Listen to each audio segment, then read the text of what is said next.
boogeyman? He's outside. He wants to come in and get me. The snake man. Oh, hey. I'm not gonna let him get you. Just let me see who it is, all right? Please don't answer it. Probably not even him.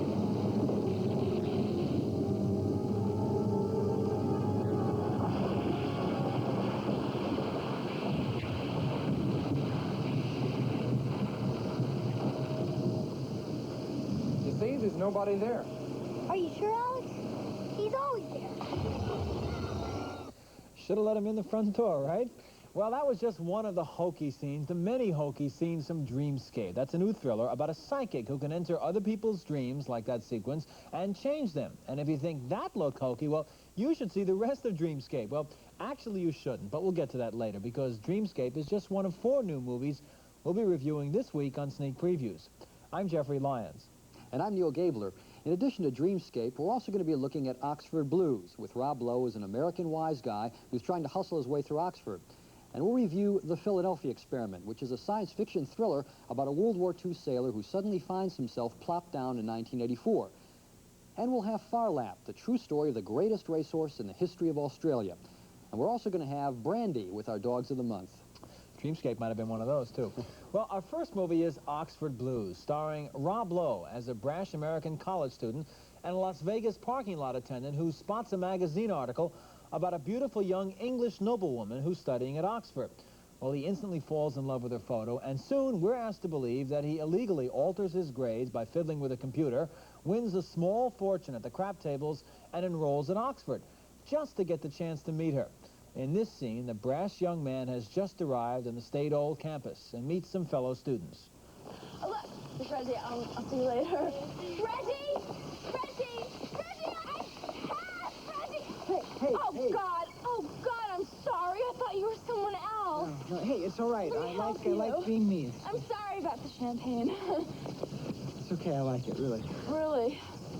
Is there anything you don't like? Yeah, wasting time.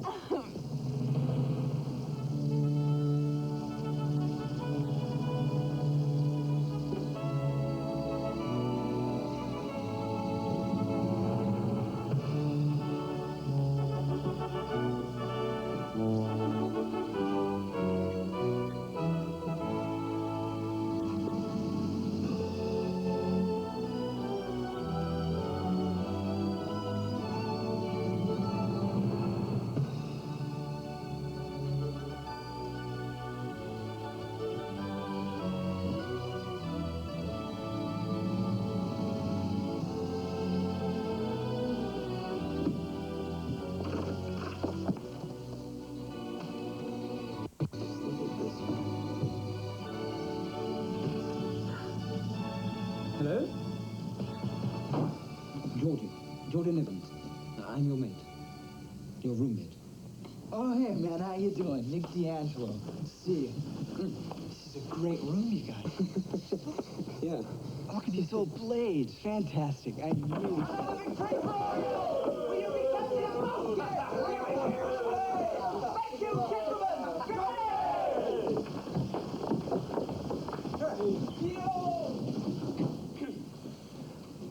They do that a lot? Well, every time they win a race. Jeez, I'd hate to see what happened and they lose. Yeah, they take it pretty serious. What? Rowing. Well, of course.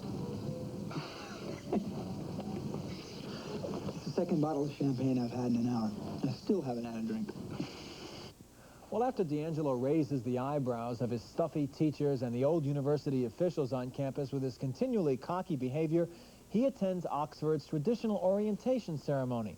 And afterward, this bold former Las Vegas parking lot attendant gets his first glimpse at his impossible dream girl. Jordy! Hi.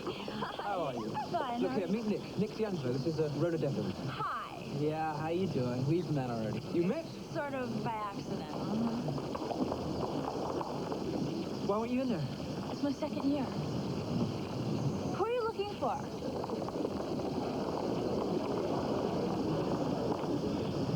I don't really know. I have an idea, but I'm not sure.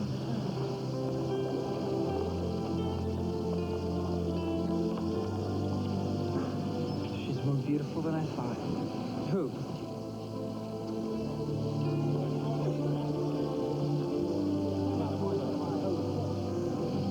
think I can move. Well, you just put one foot in front of the other. What should I say to a lady? How about hello? Hello makes quite a good greeting. Go on.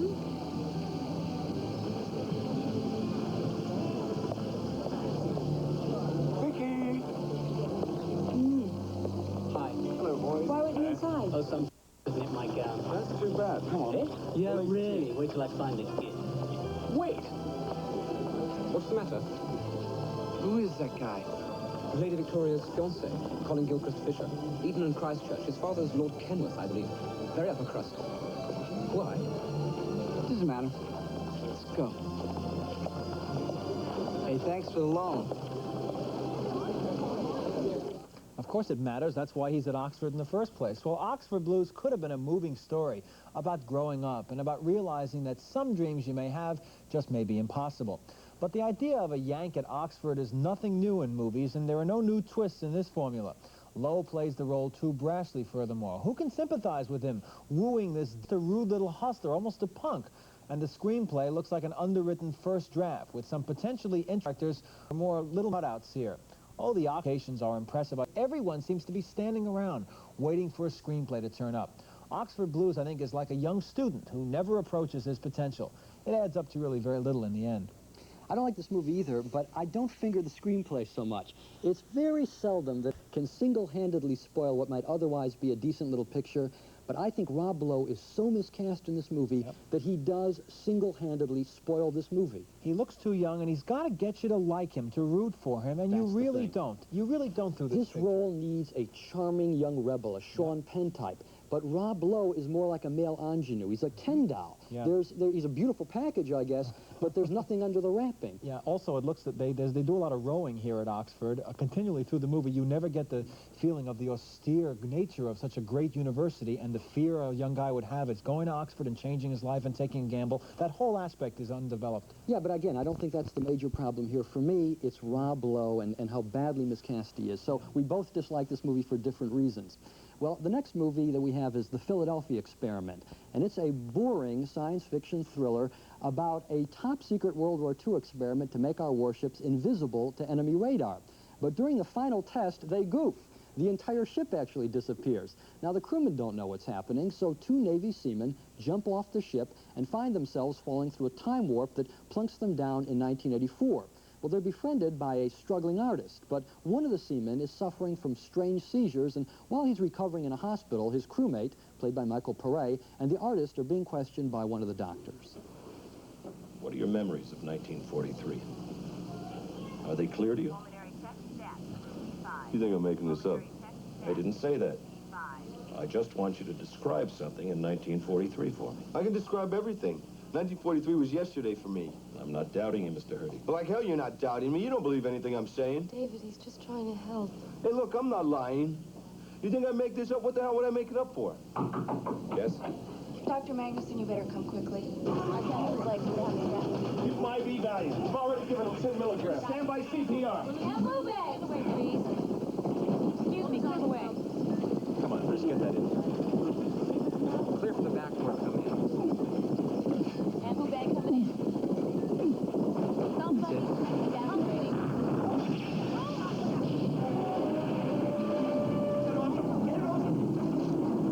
Try and restrain him so he doesn't hurt himself. What the hell's going on here? Get some more people in here!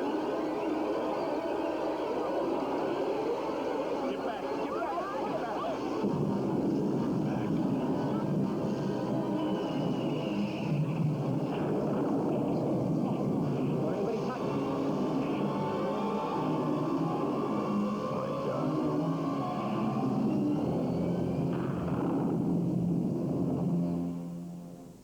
I've heard of magic finger bed massages, but this is ridiculous.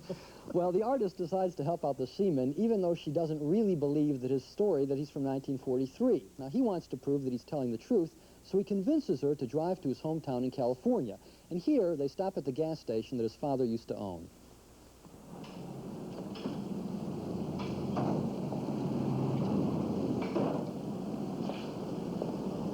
I'll be right with you.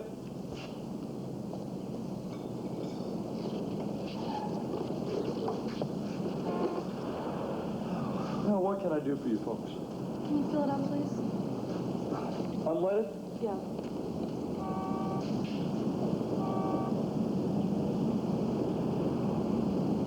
Is that him? Yes. He's a good-looking man. That's the car we brought with us when we moved out from New Jersey. That's you. That's right. Hey, your car was almost full. Did you want me to check the oil? No, that's okay. Do you know what happened to the guy in these pictures? Oh, John Herdag? Yeah. Well, he was a pretty famous guy. Won a lot of big races in his time. When was that? Oh, I don't know, late 40s, early 50s. He moved back east somewhere. That's where most of the racing circuits are. Died a few years ago. Your car was almost full. It's only $4. I'm sorry. Well, as you can see there, the Philadelphia experiment is like a warmed-over Twilight Zone episode, only Twilight Zones were only a half an hour long, and this thing is stretched out to 90 minutes, which obviously means it's a lot longer, and it also means it's a lot flabbier. Anything that can be shown in 1 minute, this movie shows in 5. And you don't get any real sense of Paret's dislocation in the modern world in 1984. You don't even know what it is he's trying to do to rectify a situation, so you don't feel much urgency in anything that he does do. And as an actor, Paret's pretty much of a lunk. The Philadelphia experiment is unrelieved tedium. And when the whole plot is explained at the end, the movie turns out to be ridiculous, too. It's a nothing movie. Ah, but it's a something movie if you want to see second-rate special effects. If you're still awake halfway through this picture when we're told that this time-space continuum is threatening to take over the planet, that'll be your cue that this is just a B picture. It is so boring, and it could have been fascinating. Well, it's a tired old formula. The idea of a guy traveling through time, it's been done 10 billion times, so you've got to do something to rejuvenate it. You've got to give it some original twist, and that's what this movie does not do. You talked about his going to California. Well, while they were driving, I said, what are they going to do when they get there and they see the people who've aged 40 years? Then what? Sure enough, nothing happens. That's really important. The movie never really tells you what it is that Michael Paret wants to do, and without that, you have no rooting interest. Her character, Nancy Allen's, is relentlessly uninteresting. She just happens to be going to California. Well, the movie's totally illogical. I was explaining this movie to my wife last night, and as I went over the plot, I realized that it is riddled with plot holes. None of it makes any sense. As long as your wife does. Well, our next movie has the unusual title of PHAR, which in Siamese means lightning. It was also the appropriate name of a New Zealand-bred racehorse, which defied the experts and became Australia's greatest champion. This true story, set in the late 20s and early 30s, begins when a trainer somehow spots Farlop's hidden greatness. But first, he had to cure Farlop of laziness, and here, ridden by his affectionate groom, who nicknamed him Bobby, Farlop learns how to race. How's Lightning, Tommy? Good. Harry given up on him, has he? Yeah, he's still in bed. You better hang on to him, he might take off. I want to try something different this morning, Cassie. I'll hold Bobby back, then see if I can get him to go out after you. What's the sense of that? Well, just try it. He's got to learn to be a winner.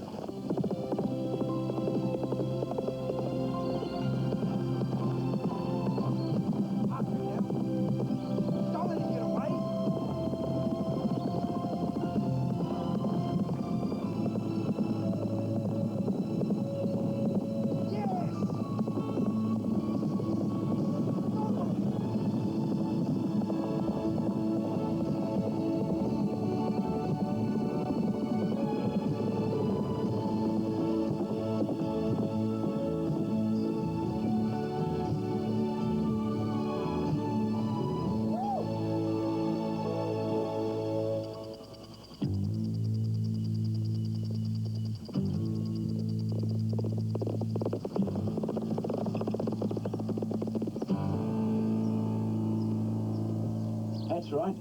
He's flying, Mr. Davis. See, I always knew he'd come good. Just need a lot of hard work put into it. I've knocked that lazy streak out of him at last. Well, soon Farlop becomes a national hero in Australia, which was then a depression-ridden country starving for such heroes. Since he doesn't come from the traditional racing establishment, Farlop's freakish, almost eerie success string makes him even more mythical. After winning 37 races in just 3 years, Farlop goes to Mexico for a big international championship race there, but just a few days before post time, Farlop suffers a serious injury, and his nervous American owner, Mr. Davis, has a tough decision to make. Track vet doesn't know what he's talking about, huh? You were told about the harder surfaces over here, weren't you? You were told he could pick up a stone. Well? You'll have to be scratched. No. He's got to run. I got him back for a fortune. Well, there's nothing I can do. Half his hoof is hanging off. Cut it away, Bill. It'll heal. Before the race? It'll heal. Tom, hold it. Is there any chance? It's possible. Then do it. Now, how are you going to get him fit? Walk him. I'll keep him moving all day. Know something? Harry must have been out of his mind when he recommended you as a trainer. And I must have been out of my mind to listen to him. Mr. Davis. What? Harry Telford used to train that horse too hard. If I can get him 90% fit, his heart will get him to the line. The amount of faith you put in that heart of his kid, it must be one hell of an organ. And that was Ron Liebman, who's very good as Farlop's owner. Farlop was a hero almost too good to be true. And I like the movie's direct, almost clinical, unsentimental way of unfolding. There's none of the sugary sentiment of Black Beauty or none of the dreaminess of the Black Stallion, for instance. Oh, sometimes Farlop does flirt with being Rocky the racehorse with slow-motion shots of churning hooves and leaping crowds. But seeing this feisty horse stick it to the snooty racing establishment, which could never understand his continual success, and watching his odd hold on the winner's circle continue, you'll soon wish you could have placed a buck or two on this nag. Sometimes, when you strip away the fable around a legend, there's often an even more moving story underneath. You didn't mention it, but I found something really interesting and sort of incongruous about this film. This is really a story about human greed and corruption, since virtually everybody in this movie wants to use this horse to get some money out of it, but it's told in the sort of straightforward, even sunny manner of a children's picture. Yeah. There's something very incongruous about the message of the picture and the way it's told. Everybody except the groom, who adored the horse and ironically was the only one the horse trusted, but it's almost as if it's Walter Cronkite at the end saying, and that's the way it is, because that's how it apparently happened. That's the way they're showing it to us, with nothing, no sugarcoating, and it works. Well, I'm not sure that there isn't sugarcoating. I'm not certain that the way the story is told doesn't in some ways put a sugarcoating on the real story here, which is that everyone wants this horse. Although, I must say that you don't really get a feeling for the horse himself in this picture. Well, maybe there wasn't that much there. I mean, he didn't do tricks and it wasn't Trigger, but he was just a fast racehorse. How many kind of tricks do you want? Well, the thing I like about the movie, I guess, ultimately, is its feeling for sport, which it really does have, and the fact that it uses its cliches really well. And I think for those reasons, I think we can both recommend the movie. Well, now I've got something I want to show you here. You take a look at this ad for Dreamscape, and you think that you're going to see another Indiana Jones in the Temple of Doom. But actually, Dreamscape is a supernatural thriller about a gifted young psychic, he's played by Dennis Quaid, who gets recruited for a special project. He's hired to enter other people's nightmares, physically enter them, and find out what's bothering them. Well, Quaid is a good guy. He wants to help. But there's another psychic in this project who also happens to be a psychopath. And when one of the subjects dies during the experiment, Quaid confronts his fellow psychic.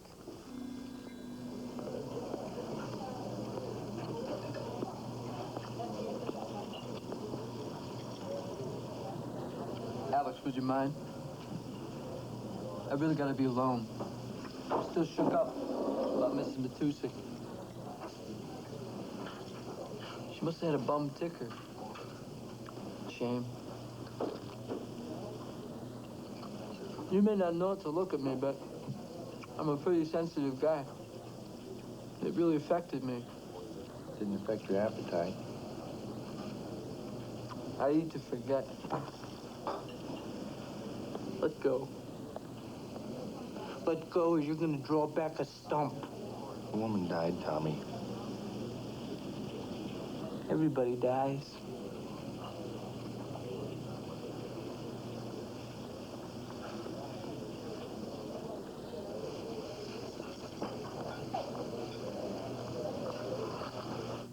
Nice guy. Now, it turns out that the President of the United States is having nightmares about a nuclear war, so he's decided to negotiate a new arms control agreement with the Russians. But there's a right-wing intelligence official who wants to stop the negotiations, and he plots to have the are you following all this? He plots to have the psychopath enter the president's dream and kill him. Now, the only person who can stop the assassin and save the president is Quaid, and that means Quaid has got to enter the president's dream, too.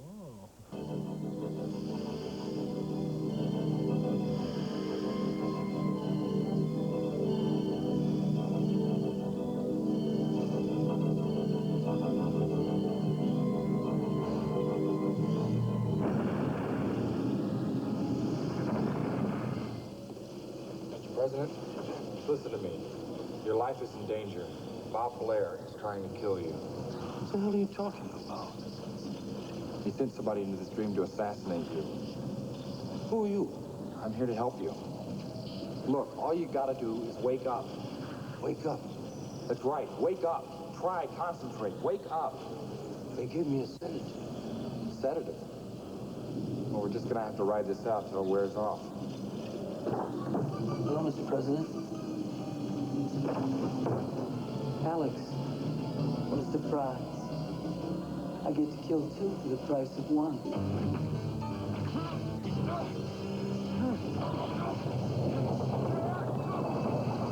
Dream, Alex!